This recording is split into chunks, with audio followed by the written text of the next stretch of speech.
Good morning, good afternoon to everyone, and welcome to our cloud coaching session today. So this practical session will examine the blue-green deployments increasing confidence in production deployments. Then we're going to cover infrastructure automation with Terraform. And last but not least, cloud-native Java powered by GraalVM, Micronaut, and Helidon. I am Violeta, and together with my colleague Ivan here will be your host for this webinar. That was all from my side. I would like to pass over to Ivan now. Ivan, the floor is yours. So, I'm Ivan. I work for the Oracle EMEA, and I'm a software architect and a software developer. And what I'm going to show you today is a combo of a couple of things, right? If you read the title, Automate Deployments, Terraform Infrastructure, and run really fast cloud-native Java, it's a real combo, right? So let's try to make a little bit of the granularity in this statement, and let's focus on a very much specific field. And there is no better way to start this webinar than to learn a little bit about how to run fearlessly fast cloud-native Java. So how to start? I guess that you all seen this before, somewhere in during your career, during your childhood. So it's the well-known Captain Picard stating "Helm, warp 1, engage." So you know what is this, right? So it's a command to a Starship engine to speed up, to boost the speed, to a speed that is equal to the speed of light. And that's the reason why you see this image in front of you. So the warp speed was kind of the holy grail of the space travel, right? Because as you're aware, we have certain limitations, certain physical limitations in our universe, like the maximum speed of the light, right? So if you try to reach our galaxy, it's going to take time. And the light is also traveling really, really fast. But if you want to reach, for example, the neighborhood solar system of Alpha Centauri, you will spend 4 years of traveling with the speed of light there. So it's not really fast, right? 4 years is quite a long amount of time. So how did Captain Picard resolve this? So there was really good engineering team in the Federation itself, and they figure out that they can play a little bit with warp speeds. So they declared something which is called warp factor, and you can see it on your screen. So it's a very simple mathematical expression. You can see it, and basically it's 3.333 root of velocity and speed of light.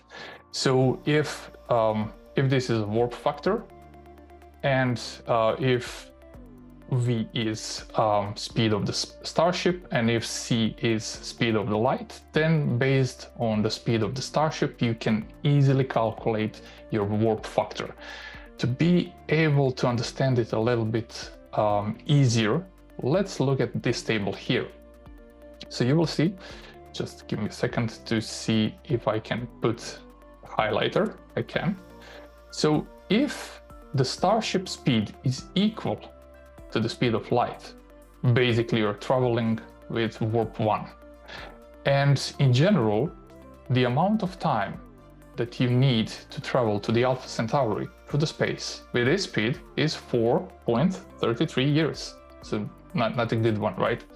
So in later versions of the Star Trek, warp speed 9 was an absolute must, right? Because warp speed 9 would give you the ability to be there in 25 hours, in just 1 day. Of course, there are physical laws, and this is only our imagination for speed across the universe. This is what we need to achieve. How? Well, let's leave that to physicists and other experts on that field.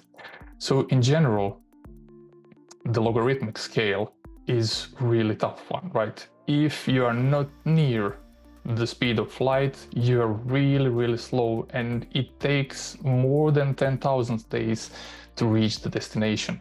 But if you're traveling on Warp 9, you're really on a one-day trip to the next star system, solar system, galaxy, or wherever you need to go, right?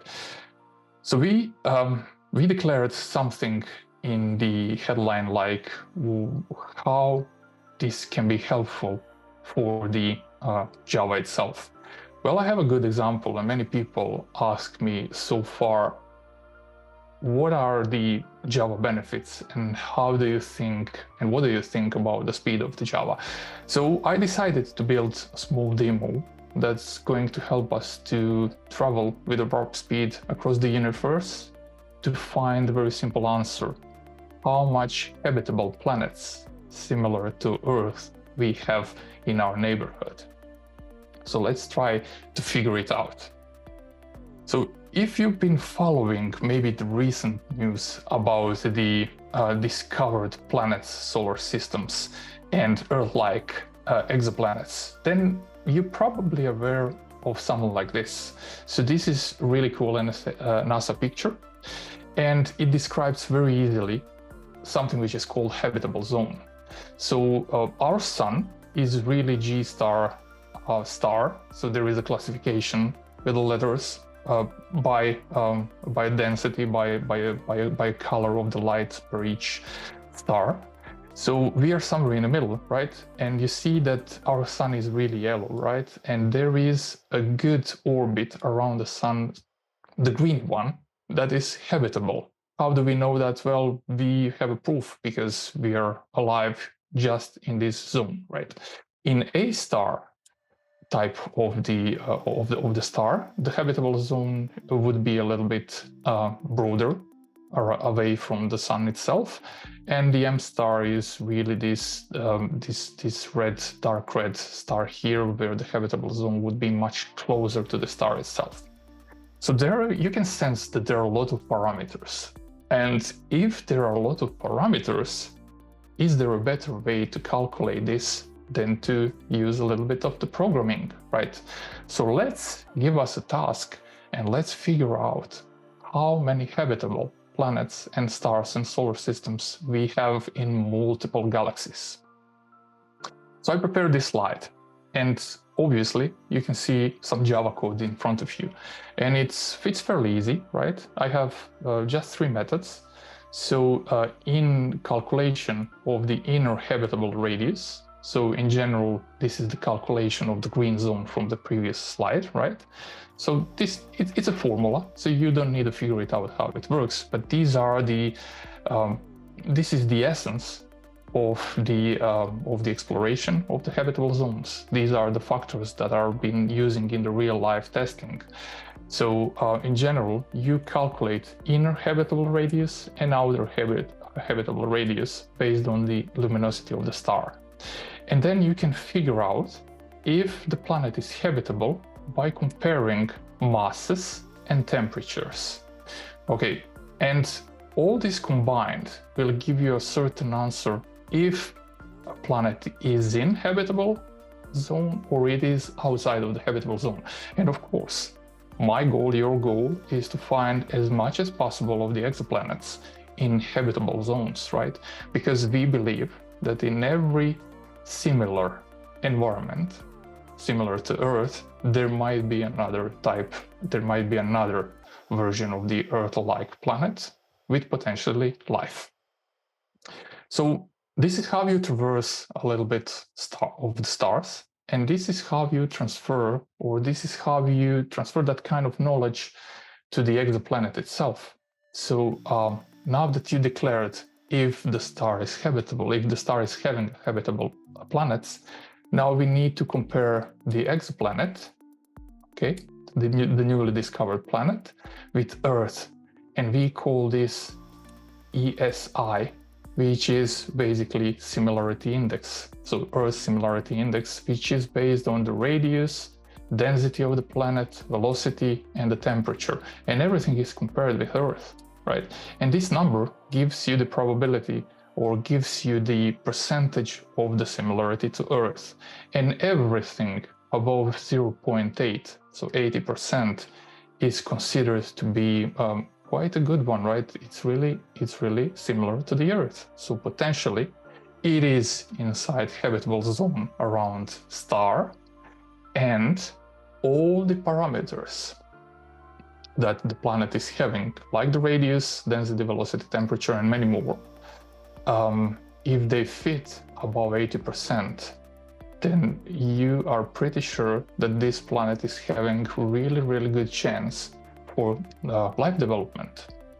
Okay, so now let's see how can we build a starship with warp drive which should traverse all the galaxies across the universe, and find out how many of the exoplanets are there in habitable zones of many stars and many galaxies.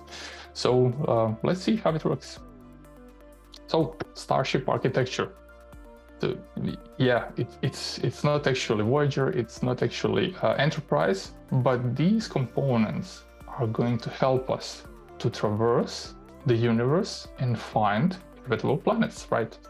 So the architecture would be something like, we have maintenance part here, so it's the DevOps story. These are the pipelines, CICD, these are the image registries, artifact repositories, and everything that is supporting everything that is supporting the factory of warp engines, right?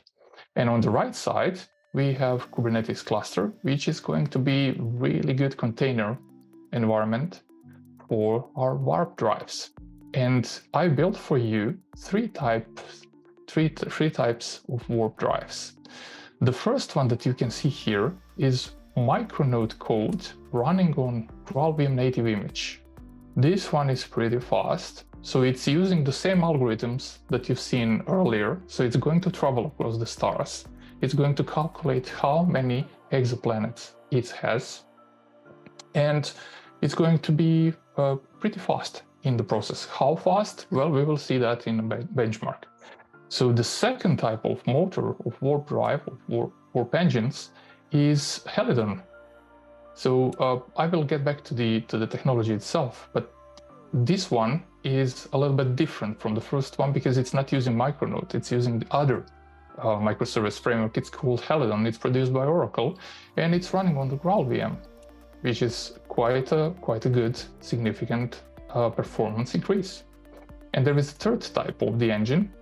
It is also based on the Helidon, but this time it's running on very much typical JVM. So of course, if you want to operate with warp drives, you need to have some kind of a console. In Star Trek, they're calling it Helm, so that's the reason, Helm UI. And it's basically a very simple React application. Okay, simple architecture, simple starship. The main mission of every starship is to travel across the stars. And now it's a good moment to find out how fast each of these engines can traverse whatever it needs to find. And the mission is, of course, to find exoplanets in habitable zones.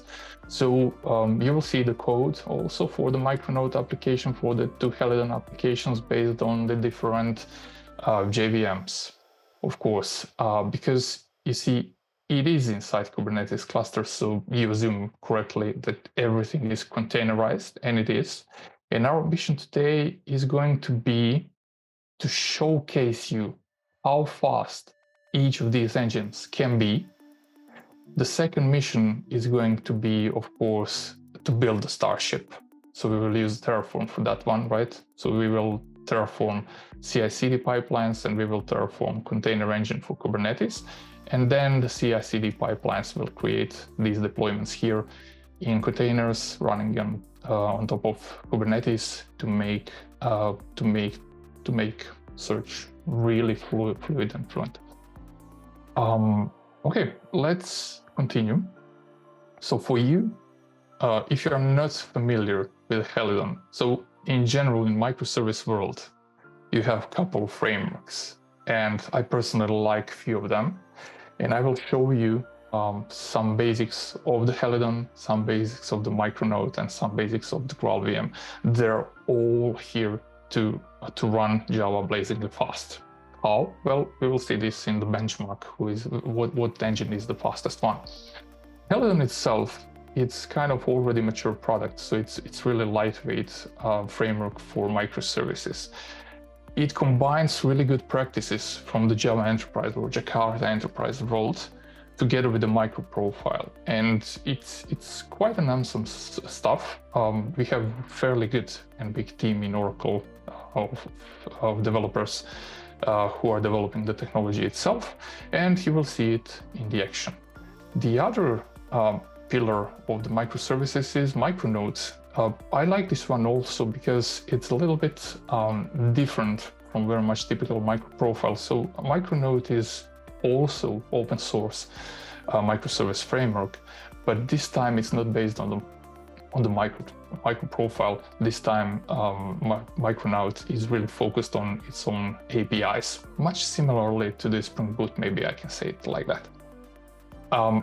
Then GraalVM as a component, this one is a must-have, right? So probably you're used to JVMs, very much typical OpenJDK's distributions, where you will find very much typical C2 compiler. Everything is written in C, C++, but then in Oracle, we decided to shift the paradigm and to play a little bit more with the compilers so that we can speed up the things. And I think that the GraalVM is one of the key components in our search for the exoplanets. How and why? Stay with us a little bit and you will discover how we are doing this. Of course, GraalVM itself, it is a compiler, but it is much more than a compiler. It has also a component of the native image, which is very much capable of creating ahead of time images of Java code, right? So it's basically machine code generated directly from the Java bytecode, right? And you don't need the JVM to run it because it can be executed in a very much simple console application. So it's quite cool. And GraalVM is also polyglot, which means that you can write in many languages, and these languages can interoperate among themselves. So it's a quite cool stuff.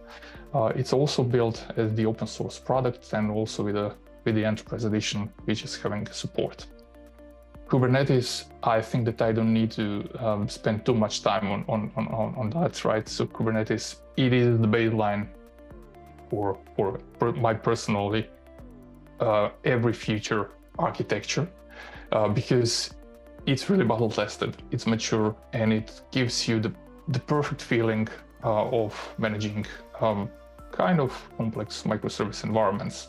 With the help of all the other components, it is really, really good for the deployment of microservices. The DevOps story, yeah, very simple one. So in general, while we were moving closer to the microservices, we figure out that the complexity of the development part and the operations part, it's quite critical, right?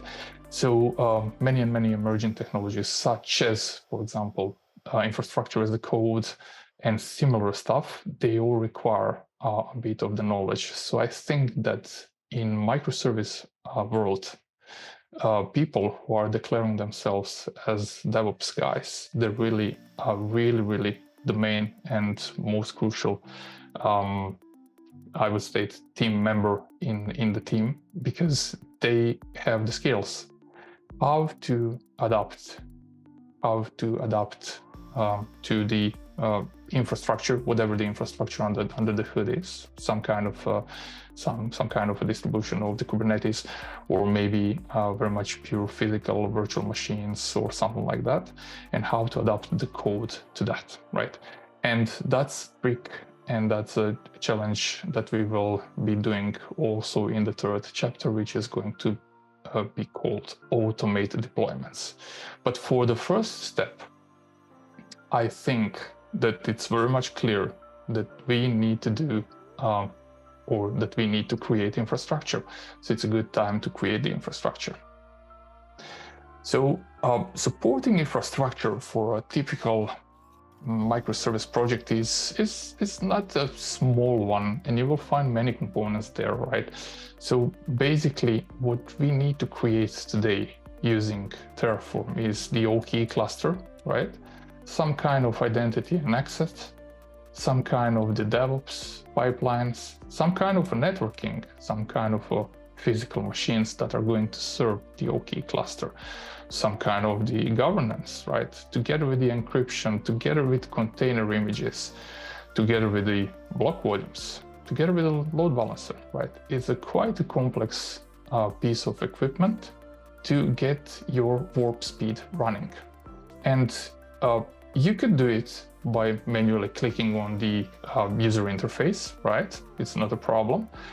But it's a good question. How fast would you be to do that, right?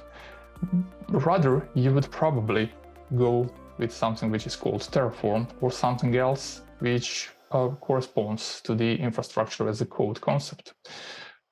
I picked Terraform for my exercise, and let's see how Terraform can help us to deliver our Starship model. So, first mission is to install Kubernetes, or in my world, OKE. So let me switch quickly to the console here. And this is the OCI. In OCI, in the top left menu, you have developer services. And in developer services, you have Kubernetes clusters, so-called OKE. So I already executed script prior this meeting, and I have a cluster which is called OKE Cloud Coach, and it has also VCN, Virtual Cloud Network, and other components that are hidden from here. And you see, it wasn't created a long time ago, so it was created 1 hour ago per universal time. Okay, why did I do it before? For a very much simple reason. It takes 15 minutes to create the whole infrastructure. Remember, we need to literally build everything from the scratch. And what is everything? Maybe the best is to show you. So I have a good example of the code here. It was downloaded from the GitHub.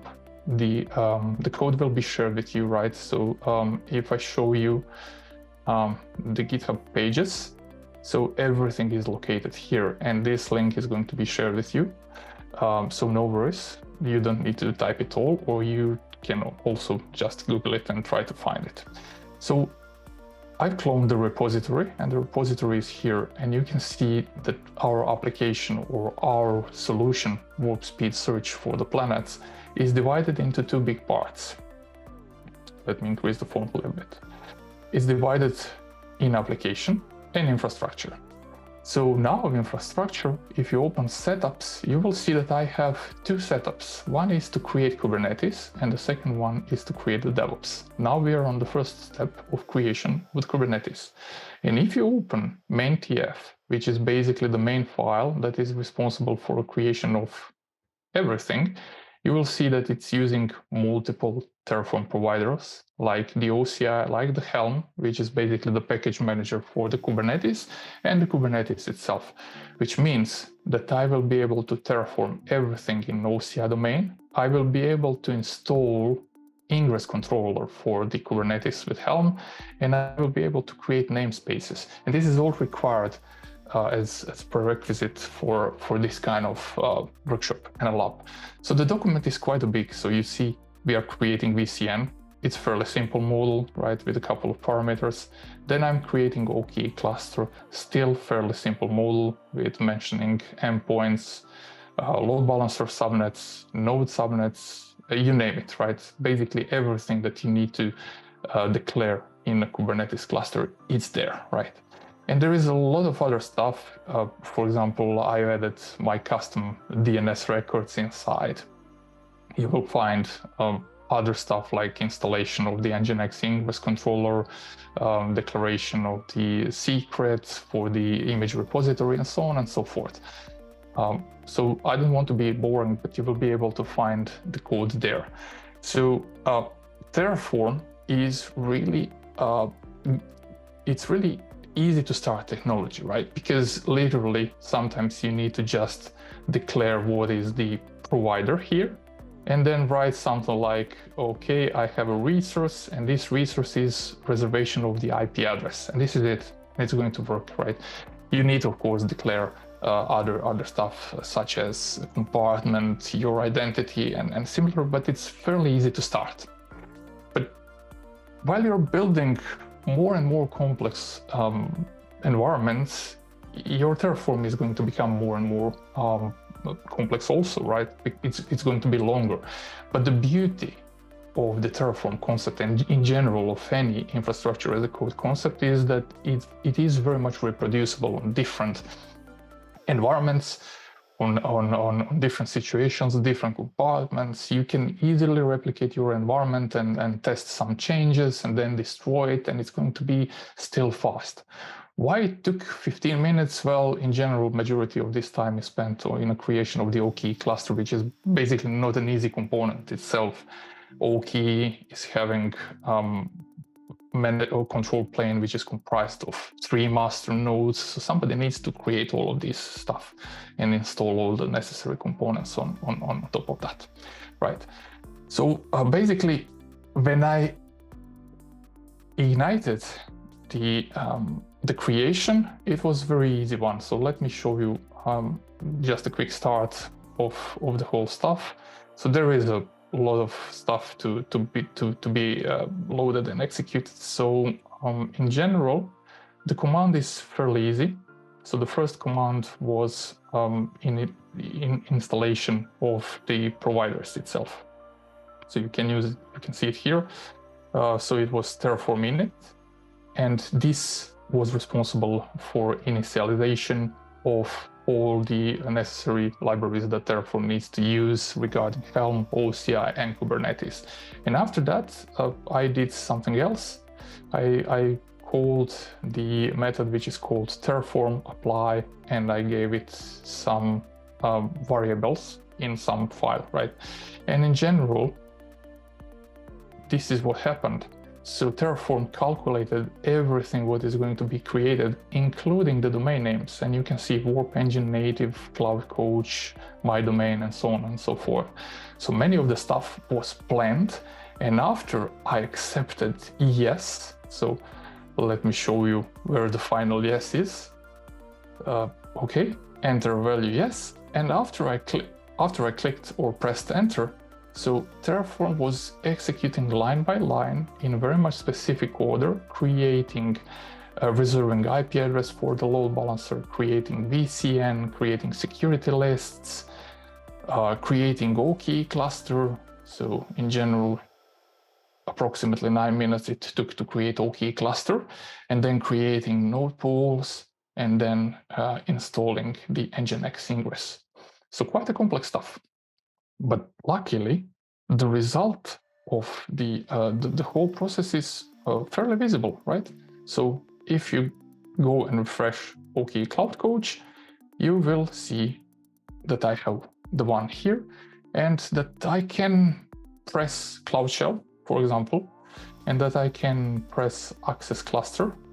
And let's try to copy the command, okay? And let's wait till my Cloud Shell is initialized, and you will see how quickly it is to interact with the cluster itself. So to run very much basic Kubernetes commands.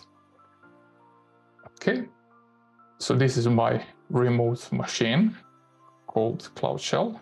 I will paste the code and I will press enter. And basically what I just did, I've installed Kubernetes configuration.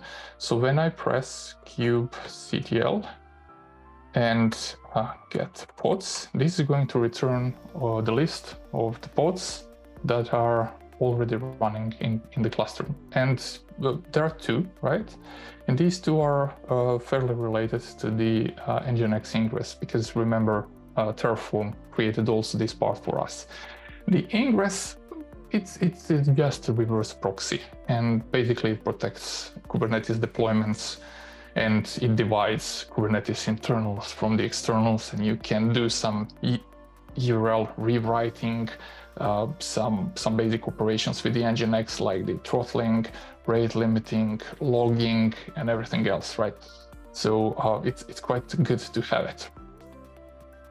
Okay, so basically I think that in this moment we have very much stable environment, and I can quickly go back to my slides, right? So yeah, we can consider it done. It took 15 minutes, but here it is. The Kubernetes engine, so-called OKE, is there. How did we do it, right?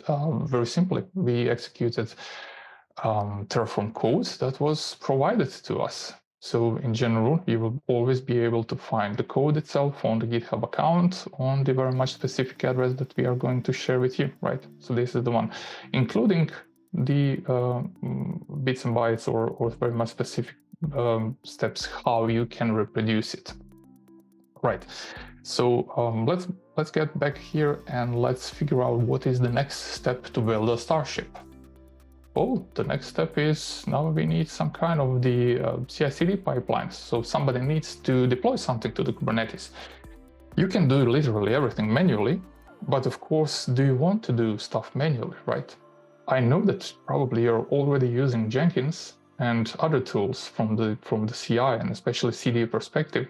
So why not to use something like that, right? So let's try to use it, right? So our next mission is to use Terraform to create CI/CD pipelines already ready to push our warp engines to Kubernetes. So let's do it. This one is going to take a little bit less of the time. So CD, I think the name is devops. Okay, and Terraform init. Okay, now my empty repository is getting initialized. So you see, we did Kubernetes, and now we need to do main TF from the DevOps setup, right? And this is going to create, similarly to the previous example, it's going to create DevOps OKE. So this is basically a very cool CI/CD managed service. I will show you quickly how it works, but in general, let's try to execute it. And I also need to apply, so Terraform Apply, and these are the variables. Also, I need to copy one important thing, because if you remember, there is a line in between DevOps part and Kubernetes. So I need to link them somehow, and that somehow is basically copying the output from the first Terraform. So this is unique identifier of my Kubernetes cluster. So I'm copying it and I'm pressing Terraform Apply for my DevOps case. And now I have a question, deployment OKE cluster. And now I will paste it. And we got some kind of a plan, right? 55 components to add. 55 is quite a lot. Imagine the amount of time that you spend clicking manually. 55 components on the user interface. So it's not a small number, right? So it would take time, and I will try to see how much of the time I needed to be completed. So entering value, yes, and now this is getting built for me. So in general, you can also track the progress through developer services and then DevOps. You will get inside the projects, and you will see that this one was created now. So let's try to open it, and some of the things are being created in the meantime. So let's wait a little bit more until all the components are finished. You see, this one is having 55 components, so it is quite a challenging to create it, but eventually after a minute or two it's going to be good.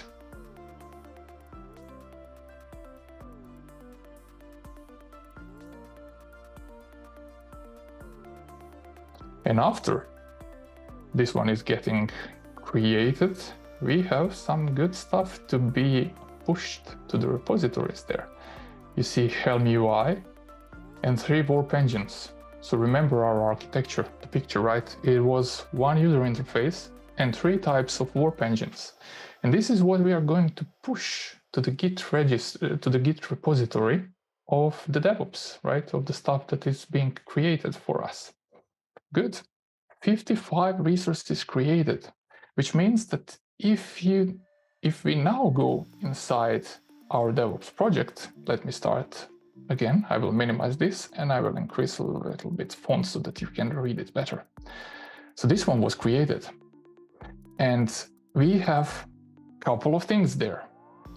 We have code repositories. These are basically private repos, and you see that each of the microservices, we have 4 of them, Helm and 3 warp engines. They are all having dedicated code repo.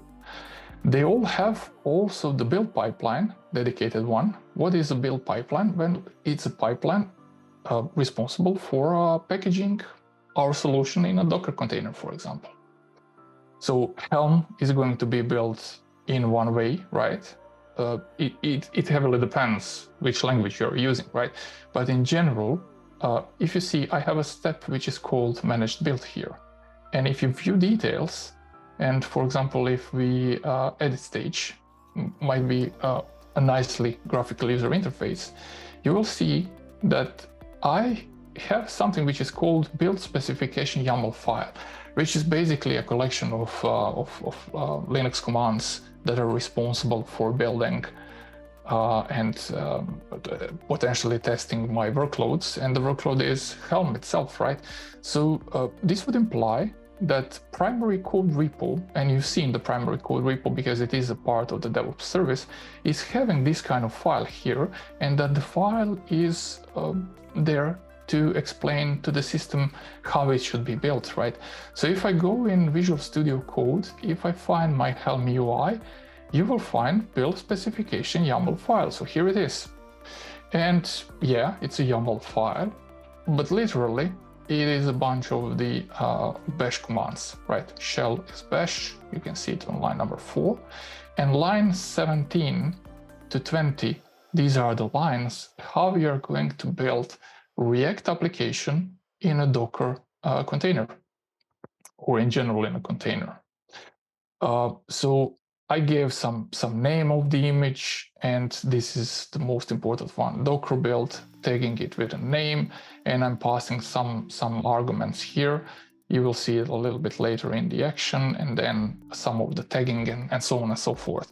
So when you are packaging the stuff for the React, this is usually the way how you would do it, right?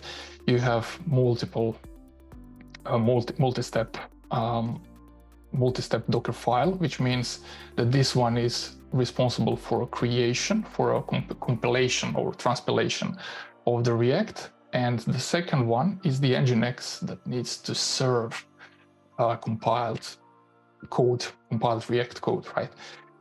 Nevertheless, the second one is, I guess, fairly optional, because in many of the cases React might end up in some CDN network or similar environment, right?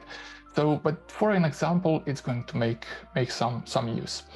Okay, so basically what we need to do is to push all of these components to our freshly created Git repositories, which are luckily output of my previous step.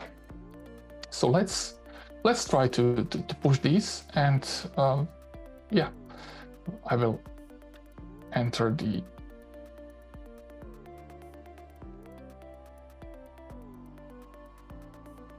specific folder. More CD applications is, I think, the folder, and let's start with Helm UI. So what is inside? Exactly the same that you've been seeing in Visual Studio, right? So the first thing that you need to do here is git init, right?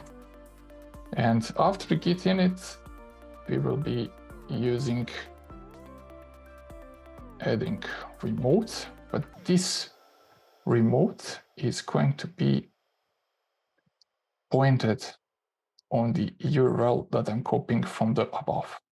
Okay, so this is the exact command: git remote add origin and the address of the origin. And the address of the origin, well, it's the one that you can see here, right? Code repositories. You can also copy this manually by entering into the Git repo, and then you have a clone button, and it's exactly the same one. Nevertheless, because Terraform exposed everything to me, I think it's going to be much easier for me to just copy it like directly from the console. Okay, then I will fetch, and after fetching, I need to check out the origin main. Okay, and then let's see status. We have many uncompleted stuff, right? So what I will do, I will add them all, right? And then I will commit it and press enter, and I will push it to main branch.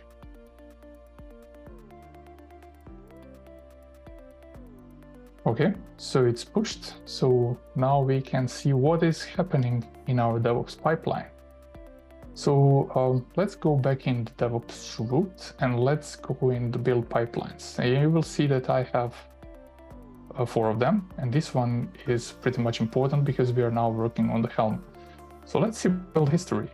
Oh, there is one. So magically it's running because there is a trigger, and the trigger states whoever pushes something into the main branch, you go and execute the managed build. So literally what you've seen in a Docker file is just executing here. And it was a quick one, right? So it's going to be built, delivered, and it's going to trigger the deployment to the OKE. But let's, in the parallel, let's do other part of the job, because it's not just Helm UI. So warp speed, which one is going to be first? C2. So this is very much traditional deployment without any GraalVM story. So first I will git init. The second will be git remote add origin. And now I need the second link from up there. You can also script this one, but because I wanted to show you a little bit of how you handle in a console, I'm doing this manually. Okay, after this it is fetch, and after the fetch I think we should do a checkout. Yeah. And I think I have first commit and some push. And I need to do it 2 times more because I still have 2 warp engines. Let's use GraalVM this time. Okay, let's initialize it. Let's git add.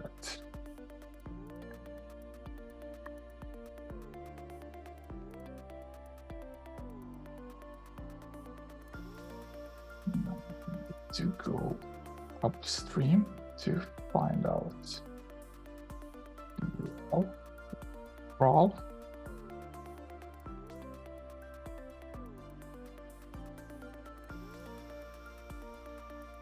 Okay, sounds good. Let's fetch it.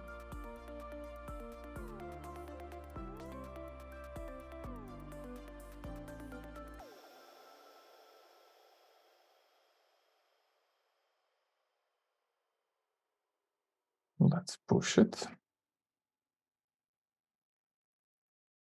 And I think just one more, right? This one is Micronaut based. Initialize git. Let's set remote, and I need to copy it just one more time.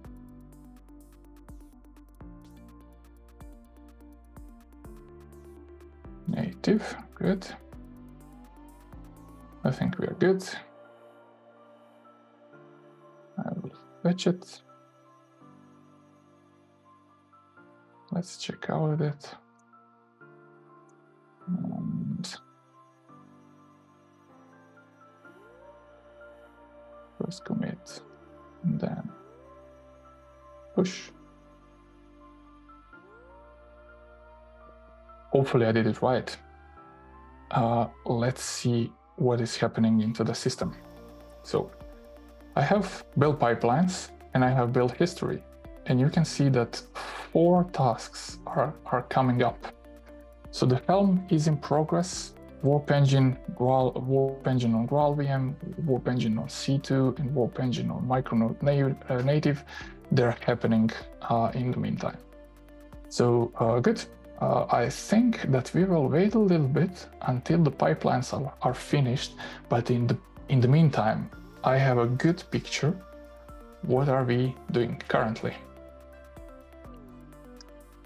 Okay, so we are automating deployments, which is good, right? How we are automating? So I pushed some existing Warp Engine or Helm UI into the repository, private Git repository, and everything else is being deployed on the Kubernetes cluster fully automatically without any of my interventions.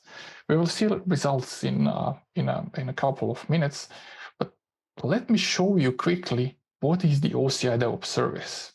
So it's a fairly simple service comprised of a couple of things. First component is a private Git repo, and you've seen it. So you've seen it 4 times. I've been pushing something to here. Then the following component is the build pipeline, and the build pipeline is responsible also for the managed build. And you've seen also build specification YAML file. So that one is responsible for the execution of the build per each technology, right? Because the build for the React application is not the same as the build for Helidon or a build for Micronaut. On the opposite, it is totally unique per each framework, per each component. Everything from the build pipeline is packaged in a container and pushed to the container registry. And this one is also in the OCI menu. So the upper left menu on the left side, and then developer services, and then container registries. And after it's being successfully committed there, it's a good time to push container to, in my case, to Kubernetes engine. But in your case might be also something else. So it's a fairly simple architecture and a fairly simple layout of the service, even though there is much of the complexity under the hood. So basically, what we just accomplished, we have created, or I pre-created Kubernetes for you. Then together we created with the Terraform DevOps service. And then I did a lot of console ugly stuff of Git pushing and fetching and checkouting to create Helm, Micronaut engine, Helidon engine, and other Helidon engine based on the vanilla JVM. And now it's a good time to see what is happening inside. Let's see. 2 of them are successfully completed, and we will wait a little bit more for the GraalVM and for the native.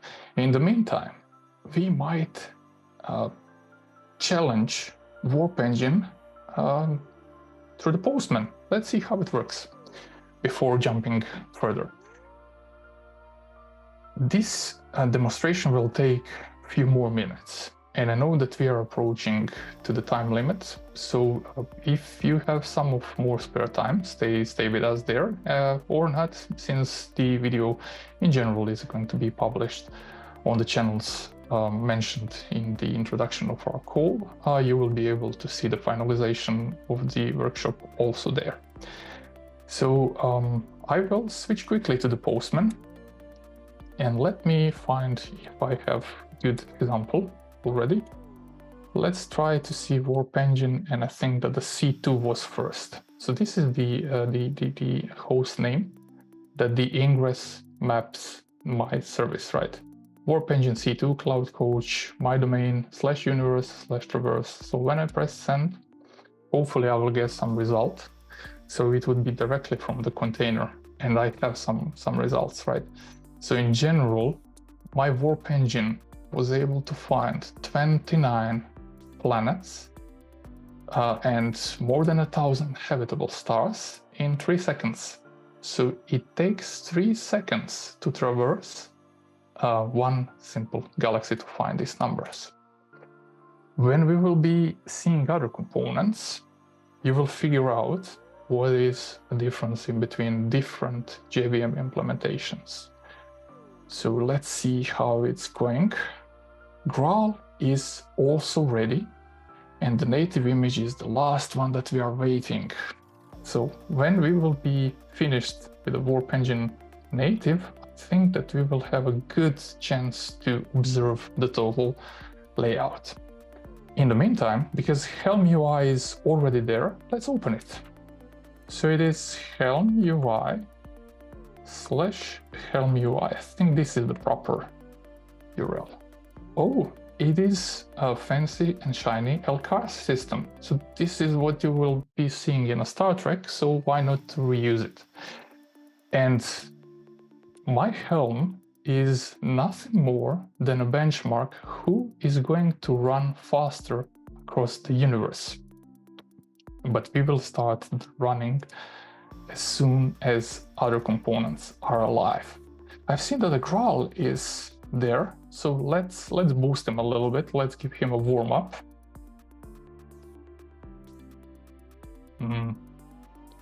This one is still not 100% complete.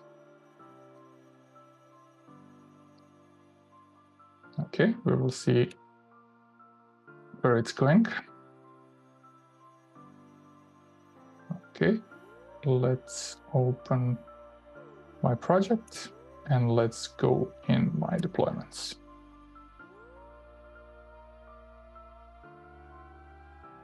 So one is in progress, one is accepted. Let's see, who are you? Graal was deployed. Okay, let's quickly open the console and let's see the running containers. kubectl get pods. And now we have Warp Engine Graal and Warp Engine native. Let's see what are the ingress addresses.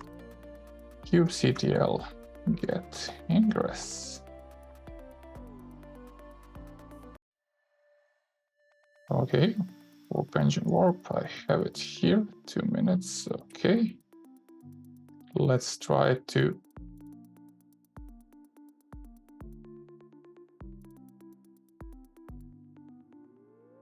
good.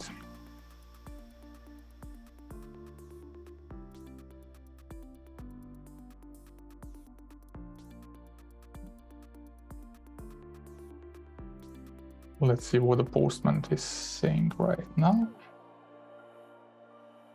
I think it is the same. So it gave us some numbers, 1,000 more stars, 37 planets in this case, and it took 2.5 seconds. If I press next, it's going to be even faster. Now you can see some pattern on the JVM under the hood, but let's wait for the native. Maybe it's already completed. Let's see if it is completed. Deployment pipelines. Native. Where is it? Here it is. Deployments. Oh, it's still, I think, deploying, but it's going to be okay. It's deployed. I will approve this. Okay. These are the blue-green deployments, so I'll get back quickly to it just to have a working version here. Okay, traffic shift, and I think that I might ignite the native image itself. So if I press send, hopefully everything is ready inside the Kubernetes cluster, and it is 3-point-something seconds. Oh, I think that we are ready for the big moment. Open the Helm UI. Let's open my network to see if there are potential problems, but hopefully Helidon hotspot is going to do its search fairly quickly. Okay, so you see Starship is traveling across 10 galaxies, and in each galaxy it's searching, it's counting number of stars. So it takes 15 seconds to do the calculation across 10 galaxies. So this is a perfect place where you can see that the change of the warp engine might affect how fast you traverse through the universe. Now this was a Helidon hotspot. Now see Helidon on GraalVM. So I just changed compiler. So it's not C2, it's Graal. It's not written in C++, it's written in Java. But let's learn a difference.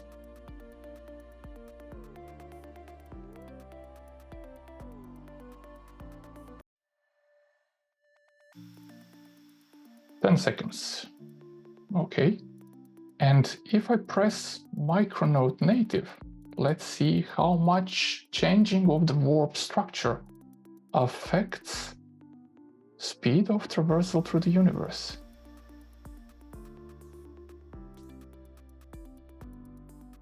Okay, I have some good numbers here. 10 seconds for GraalVM, 14 seconds for plain old JVM, and 12 seconds for precompiled ahead of time binary image.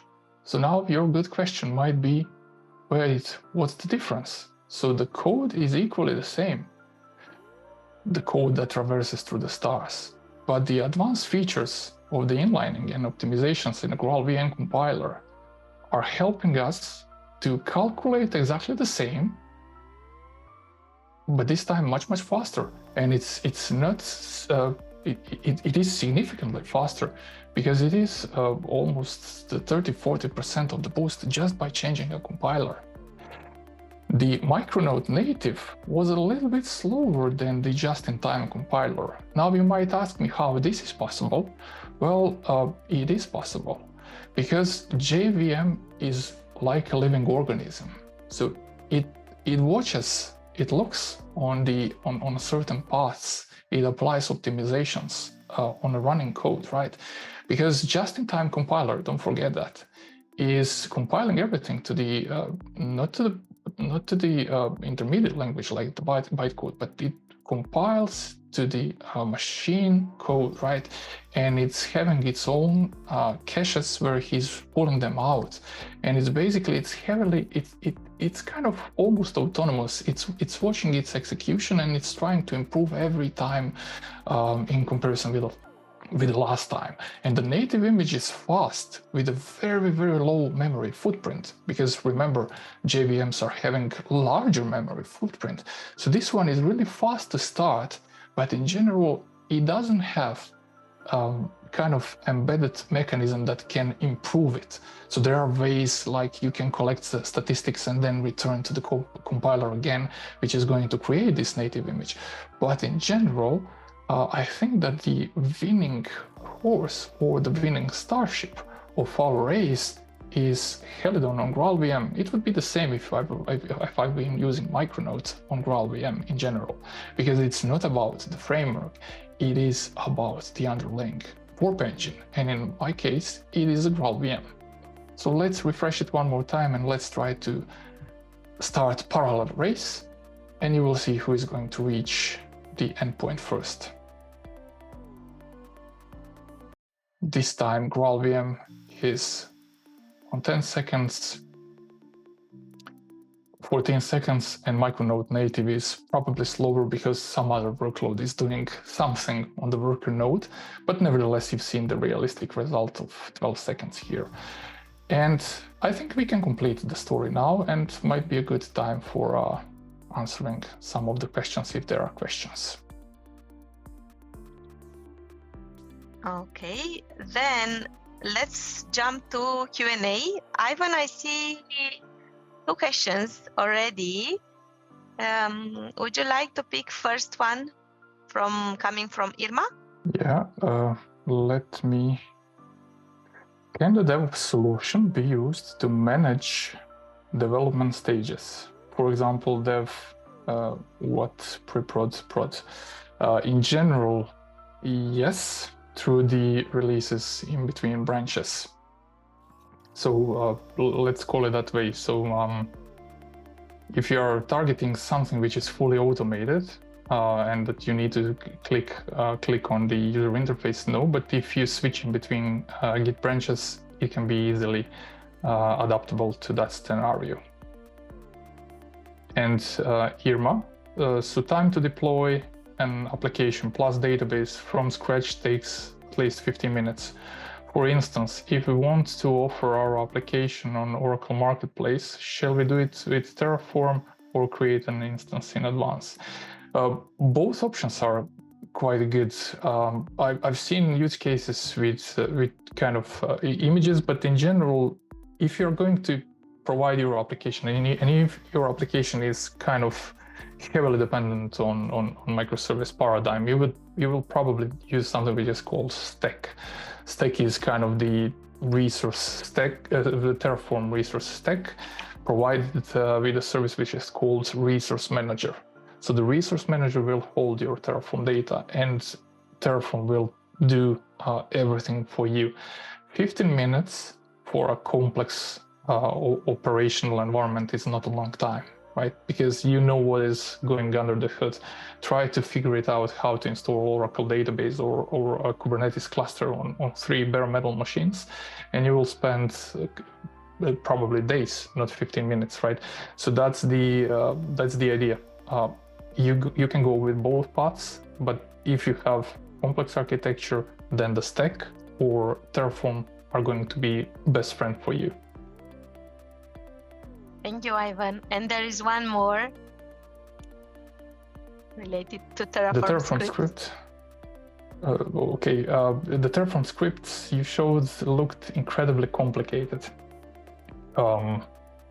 Well, because I have many resources, right? So it's not an easy stuff to write infrastructure as a code. It's the same. It's the problem of the code. And I know the holy grail would be that I have one liner per each item, but because in general, you have so many attributes that you want to describe, then you have 200-ish lines of code for this kind of stuff.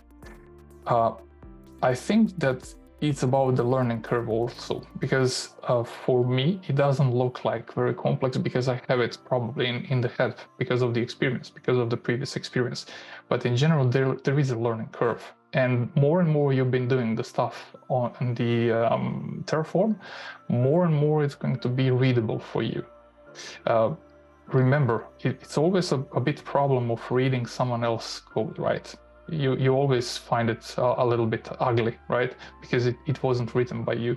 But in general, when you will be creating your Terraform files, you will have the mental mind map already in your head, and it's going to look like very easy for you. Thank you, Ivan. All right, so I see no further questions. So with that, I would like to conclude this session and to say thank you all for being there here with us, and to say a big thank you to Ivan for presenting and demoing such complicated things. And of course, we would really like to see you in upcoming cloud coaching events. Thank you and have a great day. And don't forget, sign in to the public Slack workspace, and you can raise questions there whenever you need. And of course, there is Ivan and the team that could offer answers to you. All right. Thank you. Thank you. Thank you very much for all your kind words and for the reactions. Have a great day. Bye-bye.